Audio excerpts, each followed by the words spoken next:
Good morning, everybody. It is July 19th, Wednesday, 2023. It is 4:06 in the morning. That's what my watch says. Okay, so this is part 3 of chapter 1 of Anne of Green Gables.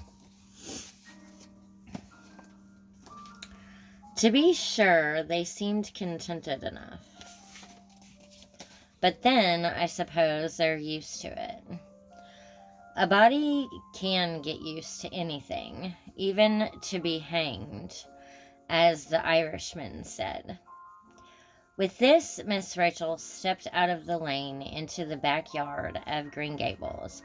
Very green and neat and precise was that yard, set about on one side with great patriarchal willows, and on the other with prim Lombardies.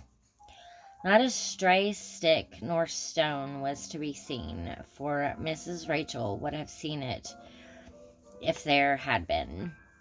Privately, she was of the opinion that Marilla Cuthbert swept that yard over as often as she swept her house. One could have eaten a meal off the ground without overbrimming the proverbial peck of dirt. Miss Rachel rapped smartly at the kitchen door and stepped in when bidden to do so.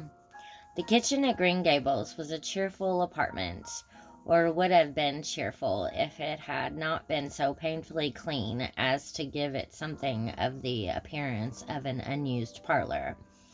Its windows looked east and west. Through the west one, looking out on the backyard, came a flood of mellow June sunlight. But the east one, whence you got a glimpse of the bloom, white cherry trees in the left orchard and nodding.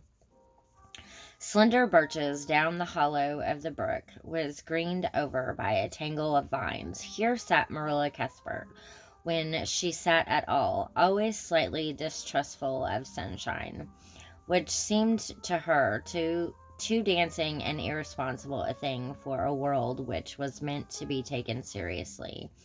And here she sat now, knitting, and the table behind her was laid for supper. Miss Rachel, before she had fairly closed the door, had taken mental note of everything that was on that table.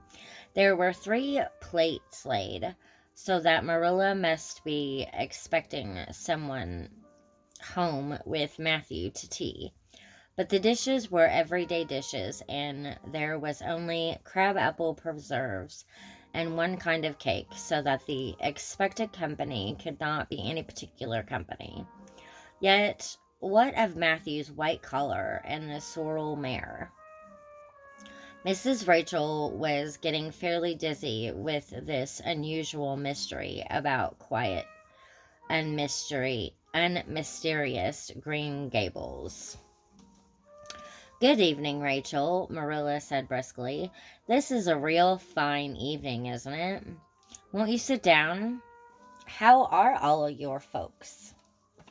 Okay, so that is all for part 3 of chapter 1 of Anne of Green Gables. If you like this content, like this video or comment below. Thank you very much, and thank you for watching.